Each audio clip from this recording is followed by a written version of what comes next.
السلام علیکم معزز طلباء کرام، آپ سب کیسے ہیں؟ آج ہم تفسیر بیضاوی کے سبق نمبر 254 کو پڑھیں گے۔ آج کے ہمارے سبق کا عنوان ہے تیار کی گئی ہے۔ آج کے ہمارے سبق کی عبارت اعدت للکافرین سے شروع ہوتی ہے اور اسی کے ساتھ ہمارے گزشتہ جو 2 آیات تھی وہ بھی اپنے اختتام کو پہنچتی ہیں۔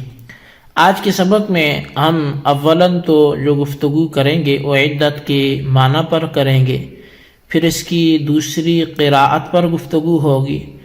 پھر ترکیبی اعتبار سے گفتگو ہوگی اور اسی کے ساتھ ہمارے آج کے سبق کا اختتام ہو جائے گا۔ البتہ اعدت للکافرین سے ایک اعتقادی معنی بھی ہمیں حاصل ہوتا ہے، وہ جنت و دوزخ کے حوالے سے، تو اس پر بھی ہم کچھ تبصرہ کریں گے اور پھر ہمارا سبق اپنے اختتام کو پہنچ جائے گا۔ تو آئیے سب سے پہلے ہم آج کے سبق کی عبارت پڑھ کے اس کا ترجمہ کرتے ہیں اور اس کے بعد اس کی وضاحت کی طرف بڑھتے ہیں۔ مصنف علیہ رحمہ لکھتے ہیں اعدت للکافرین حیئت لہم، وہ کافروں کے لیے تیار کی گئی ہے، یعنی ان کے لیے مہیا کی گئی ہے، تیار ہی کی گئی کا معنی ہے۔ وَجُعِلَتْ عُدَّةً لِعَذَابِهِمْ، اور ان کافروں کے عذاب کے لیے اس کو سامان بنایا گیا ہے۔ وَقُرِئَ اُعْتُدَّتْ مِنَ الْعِتَادِ بِمَعْنَى الْعِدَّةِ، اور ایک قرات میں عتدت کی بھی ہے اور ماخوذ ہے یہ اعتاد سے، اور عدت ان کے ہم معنی ہے۔ اور والجملۃ استئناف او حال بإدمار قد من النار،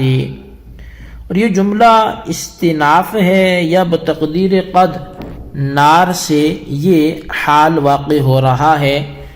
للضمیر الذی فی وقودها وإن جعلته مصدرا للفصل بینہما بالخبر، اور اس ضمیر سے حال نہیں ہے جو وقودہا میں ہے،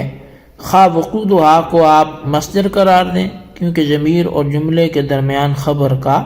فاصلہ ہے۔ جی طلبہ کرام، یہ تھی ہمارے آج کے سبق کی عبارت، اس کا ترجمہ۔ اب آئیے اس کی ہم وضاحت کی جانب بڑھتے ہیں اور اس کی جو ڈیٹیلز ہیں، جو تفصیلات ہیں، انہیں بھی سمجھنے کی کوشش کرتے ہیں۔ تو سب سے جو پہلی بات ہے وہ اعدت کا معنی حیئت لہم سے کیا گیا کہ اس کو تیار کیا گیا ہے کافروں کے لیے اور ان کے عذاب کا اس کو ایک سامان بنایا گیا ہے۔ اور پھر یہاں پر آیت میں جو ہے وہ نحوی اعتبار سے 2 صورتیں ہیں، ایک یہ ہے کہ یہ استئناف ہو اور دوسرا یہ ہے کہ یہ حال ہو۔ اچھا، اب استئناف ہونے کا مطلب یہ نہیں ہے جو ہم عموماً سنتے ہیں کہ یہ جملہ مستأنف ہے اور جملہ مستأنفہ کسی سوال مقدر کا جواب ہوا کرتا ہے، بلکہ مقصود یہاں پر اس کو جملہ مستأنفہ کہنے سے یہ ہے کہ یہ جملہ مستقلہ ہو، ایک مستقل جملہ ہو اور ما قبل سے اس کا کوئی ترکیبی تعلق بھی نہ ہو، کیونکہ یہاں پر ذوق سلیم اس کو سوال مقدر کا جواب قرار دینے سے انکار کرتا ہے، اور حال مانتے ہوئے ضروری ہوگا کہ اس سے پہلے قد کی تقدیری عبارت نکالی جائے، یعنی قد اعدت للکافرین اس کو پڑھا جائے، اور اس کی وجہ یہ ہے کہ فعل ماضی حال اسی وقت بنتا ہے جبکہ اس سے پہلے قد ہو، اور ذوالحال کا النار جو ہے وہ ذوالحال جو ہے وہ اس کا النار ہوگا، یعنی اعدت للکافرین کو اگر آپ حال قرار دیتے ہیں تو اس کا جو ذوالحال ہے وہ پیچھے موجود لفظ النار ہوگا۔ پھر ترجمہ اس کا یوں بنے گا کہ ڈرو اس آگ سے جس کا ایندھن لوگ ہیں اور پتھر ہیں، اس حال میں کہ آگ تیار بھی کر لی گئی ہے کافروں کے لیے۔ اچھا، اب قاضی صاحب فرماتے ہیں کہ وقودہا کی ضمیر جو ہے وہ مضاف الیہ کو ذوالحال نہ قرار دیا جائے، جو پیچھے گزرا نا آیت میں کہ فاتقوا النار التی وقودها الناس والحجارہ، تو وقودها الناس، وقودها جو ہے تو بعض نے کہا جی کہ یہ حال تو ہے لیکن وہ وقودها سے ہے، تو قاضی صاحب اس کا رد کرتے ہیں کہ اس کو وقودها کی ضمیر سے حال نہ قرار دیا جائے۔ اس کی وجہ یہ ہے کہ وہ ذوالحال اور حال کے درمیان فصل اجنبی یہ جائز نہیں، یعنی کوئی تھرڈ پرسن بیچ میں آ جائے، اجنبی کا فاصلہ آ جائے، یہ جائز نہیں ہے۔ اور یہاں اگر آپ اس سے حال بناتے ہیں تو الناس والحجارہ جو ترکیب میں خبر واقع ہیں اور ہا ضمیر کے لیے اجنبی ہیں، ان کا یہ فصل لازم آئے گا، اور اگر وقود کو مصدر مان لیا جائے تو بھی اس فصل سے نجات نہیں ملے گی۔ یعنی دیکھیں فاتقوا النار التی وقودها الناس والحجارہ، تو فاتقوا النار التی وقودها کے بعد ہے الناس والحجارہ، پھر اعدت ہے، تو الناس والحجارہ کے بیچ میں فصل لازم آ رہا ہے حال اور ذوالحال کے مابین، اور یہ جائز نہیں ہے۔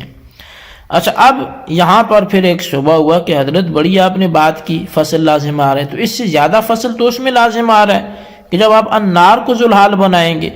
کیونکہ وقودها تو پھر بھی بعد میں ہے، النار تو اس سے بھی پہلے ہے، وقودها الناس والحجارہ، چلیں وقودها کے بعد الناس اور الحجارہ، یہ تو ایک اضافی بیچ میں فصل بن گیا، اجنبی بن گیا، لیکن فاتقوا النار التی، تو فاتقوا النار میں جو النار ہے اس کو اگر ذوالحال بناتے ہیں، پھر التی بھی اس کے بعد ہے، وقودها بھی اس کے بعد ہے، الناس بھی، الحجارہ بھی، پھر اعدت، تب تو آپ کو کوئی مسئلہ نہیں ہوا۔ جب بیچ میں چار جملے جو چار لفظ ہیں وہ اجنبی آ رہے ہیں، پھر آپ کو کوئی حرج نہیں لازم آتا، لیکن یہاں دو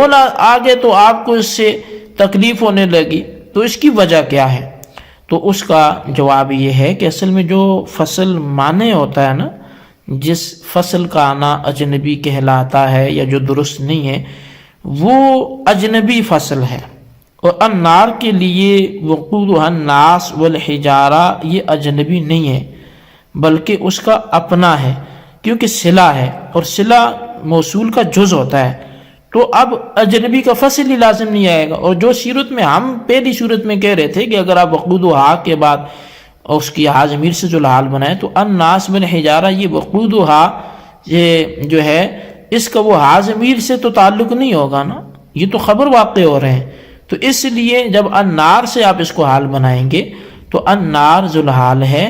اور پھر یہ آگے سارا کچھ اسی کا صلہ ہے، موصول صلہ ہے، تو اس لیے اس صورت میں اجنبی کا فاصلہ لازم نہیں آتا، تو کوئی خرابی بھی پھر لازم نہیں آتی۔ اچھا، اب یہ تو گفتگو تھی ہماری آیت کے اندر موجود ترکیبی احتمالات کو بھی ہم نے اس میں بیان کیا، ڈسکس کیا، اور اس کے ساتھ ساتھ دیگر جو چیزیں تھیں وہ بھی آپ کے سامنے رکھی۔ لیکن اب اعتقادی حوالے سے میں نے ابتداً کہا تھا کہ ہم ایک چیز کا استدلال کریں گے، وہ چیز ہے جی کہ ہمارا عقیدہ ہے کہ جنت اور دوزخ وہ پیدا کر لیے گئے ہیں اور یہ موجود ہیں ابھی سے، اور اس پر کوئی شک اور شبہ کی گنجائش اعتقادی طور پر جائز نہیں ہے، یہ جمہور اہل سنت و جماعت کا عقیدہ ہے۔ جبکہ اس کے برخلاف معتزلہ ہیں، وہ کہتے ہیں نہیں جی، جنت اور دوزخ ابھی پیدا نہیں کیے گئے، البتہ یہ قیامت کے حساب و کتاب کے بعد، اس کے بعد ان کی تخلیق ہوگی، تو ابھی یہ موجود نہیں ہے۔ تو ہماری دلائل تو اس پر بہت زیادہ ہیں، میں زیادہ ڈیٹیل میں نہیں جاتا، البتہ اتنا عرض کروں کہ یہ جو آیت ہے اعدت للکافرین، یہ دوزخ کے حوالے سے اللہ نے فرمایا کہ اس جہنم کو، اس آگ کو ان کافروں کے لیے تیار کر لیا گیا ہوا ہے، یعنی اب یہ ماضی ہے، اور ماضی سے پھرنے کی کوئی ظاہری وجہ بھی نہیں کہ ہم ظاہر سے عدول کر لیں، تو کوئی سبب ہو تو عدول جائز بھی ہو، لیکن کوئی سبب نہیں ہے، کوئی مقتضی عدول ہی نہیں ہے، تو بلا کسی مقتضی عدول کے اثر ظاہر لفظ سے عدول جائز بھی نہیں ہے۔ اور دوسرے نمبر پر اعدت للمتقین جنت کے والے سے فرمایا گیا، تو دونوں کے ظاہری الفاظ کا تقاضا ہے کہ جنت و دوزخ موجود ہیں، بنائے گئے ہیں، ابھی مستقبل میں بنائے جائیں گے ایسا نہیں ہے۔ اسی طرح حضرت آدم و حوا علیہ السلام اور رضی اللہ تعالیٰ عنہ، ان کا جنت میں ہونا اور پھر وہاں سے دنیا میں آنا، یہ بھی دیکھیں ایک اجماعی مسئلہ ہے اور نصوص قرآنیہ سے ثابت ہے۔ تو اس لیے وہ جنت میں تھے تو جنت سے آئے، اور جنت تھی تو وہ جنت میں تھے، تو اس لیے یہ عقیدہ ہے کہ جنت و دوزخ تیار کیے جا چکے ہیں، اور یہی اہل سنت و جماعت کا نظریہ ہے۔ معتزلہ کی خرافات انہی کے سر ہیں۔ تو بہرحال جی ہمارا یہاں پہ آج کا سبق اختتام کو پہنچا۔ آئندہ ان 2 آیتوں کا ہم خلاصہ پیش کریں گے، اور تب تک کے لیے آپ اس سبق کو اچھی طرح دہرائیں، اس کے خلاصے کو اپنے رجسٹرز پر لکھیں، بالخصوص ان سوالات کے جوابات بھی دیں۔ سوال نمبر 1 یہ ہے کہ اعدت کے صیغے سے کیا استدلال ہوا، وضاحت کریں۔ اور سوال نمبر 2 یہ ہے کہ ترکیبی تعلق بیان کریں۔ اللہ تبارک و تعالیٰ سے دعا ہے جو کچھ ہم نے پڑھا سنا اسے یاد رکھنے کی توفیق نصیب فرمائے، آمین بجاہ النبی الامین صلی اللہ علیہ وسلم۔